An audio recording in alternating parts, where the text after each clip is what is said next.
Well, happy Friday, everybody. Colin Harper joined, as always, by the famous, the notorious, the well-dressed and looking much better than I am, Michael Kutch. Mike, welcome to Friday Live again. Glad to be here, as always. Apparently, I learned that I wear the same shirt every Friday, not by choice, by a pure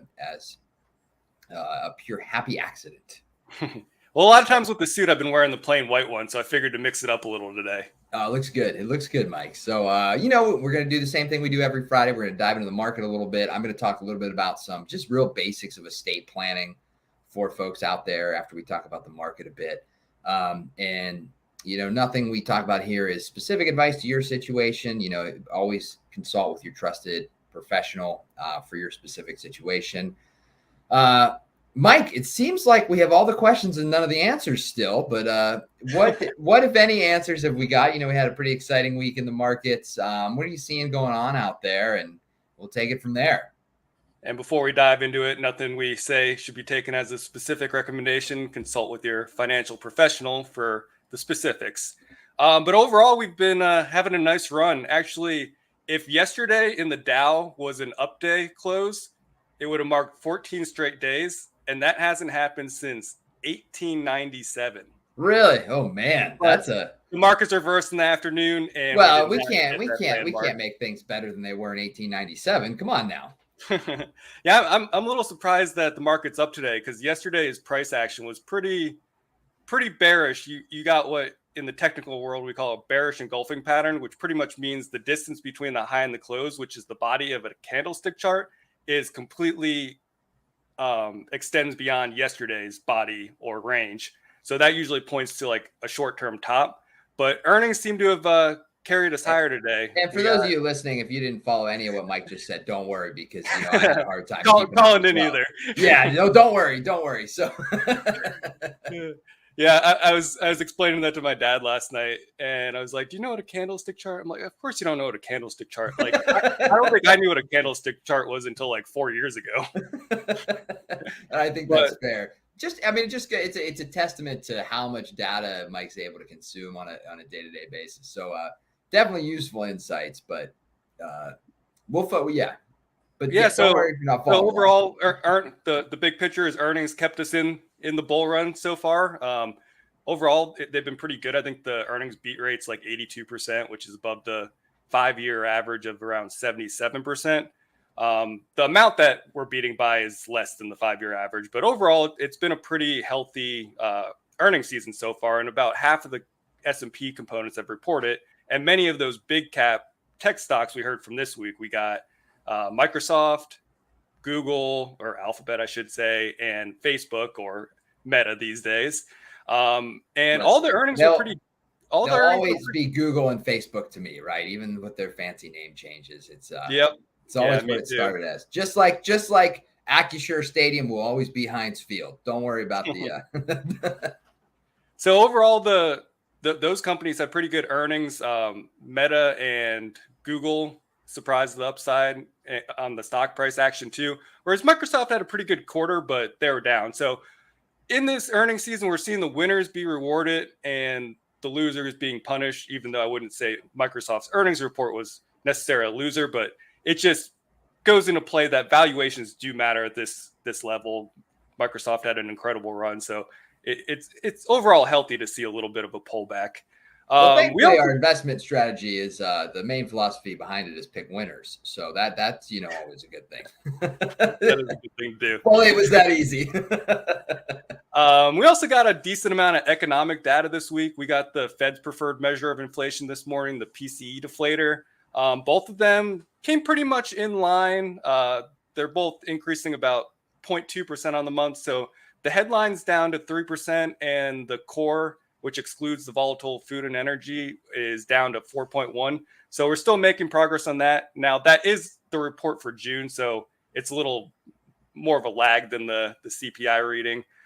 So far, we've seen the trend continue downward inflation without having significant negative impact on the growth picture.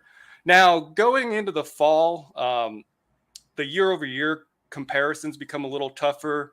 And then we've also seen an uptick in the overall commodity basket since the lows, mainly driven by higher oil prices. So that could put some upward pressure, or at least kind of stagnate the deceleration we've seen in inflation. So there's a lot of time between now and the next Fed meeting, which is in September. We'll get 2 employment reports and 2 inflation reports. And we did hear from Powell this week. They did raise rates by 0.25%.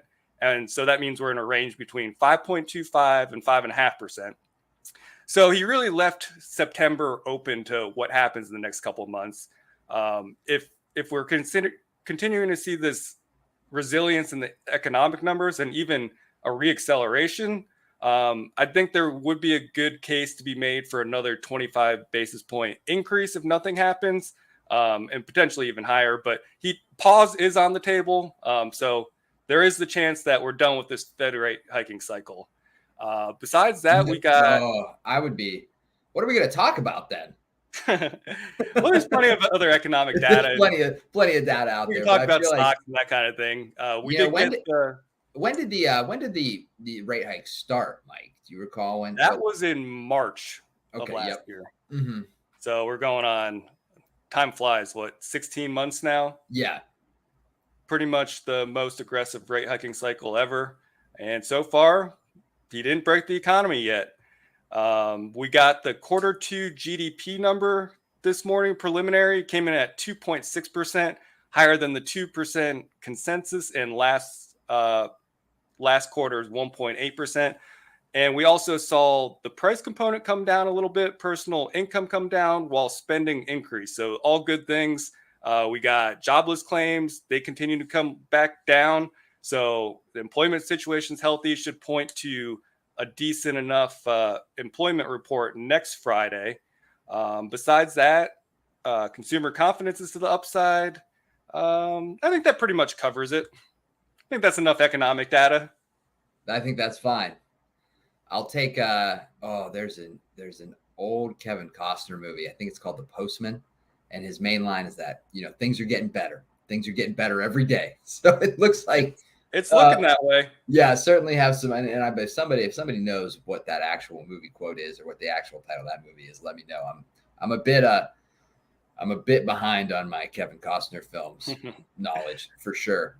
But with that said, we are pretty stretched on the S&P and NASDAQ in terms of relative strength and the amount we're above those key moving averages. So it wouldn't be abnormal to see a little bit of a pullback, but overall, I think the trend is higher. Well, higher trends are always a good thing, in my opinion. So hopefully we can keep this trend up. And Mike, thanks for all the updates, the data. Things seem to be pointing in the right direction. We've been talking a little bit about this, right? It seems like we've finally gotten a lull from all the negative stuff we've been hearing for quite some time.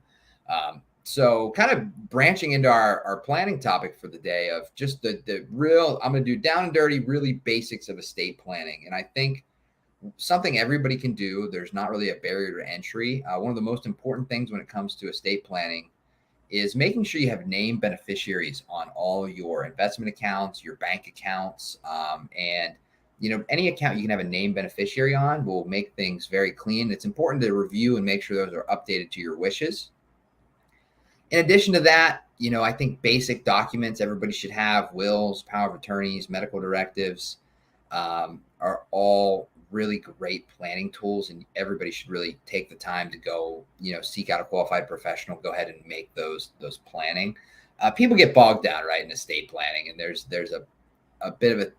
a lot of decisions that have to get made, but it's better to have something in place than nothing in place. So I would encourage you, if you haven't done your estate planning yet, start thinking about how you want your assets to flow to the next generation, or if you're charitably inclined, what charities you're looking to support, and at least come up with kind of a starting point. And from that starting point, we have a lot of flexibility. And another thing that's important to understand about estate planning is those decisions are not set in stone once you make them.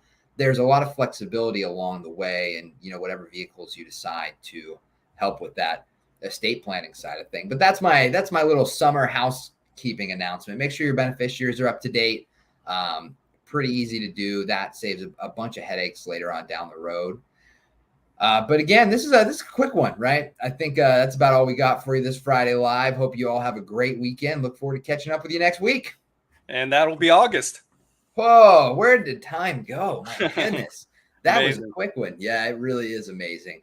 For our clients out there too, keep an eye out. We are doing our annual baseball event at the Washington Wild Things Stadium again. So those invites are going to be going out in the next week or two. So just keep an eye out for that. We'd love to see you there at the Washington Wild Things games. My goodness. Say that 10 times fast. I can't even say it once. You just saw me. So we'd love to see clients come out, join us, bring the kids, bring the grandkids. We always have a great time. Usually have about 60, 70 people there, run out one of the party decks. And it's just a great way to enjoy America's pastime with the family and our way to say thanks to the folks we work with. So keep an eye out for those invites. Looking forward to seeing a lot of you here in a couple weeks. And in the meantime, stay safe, stay healthy. We'll catch you next week. Thanks, Mike. All right.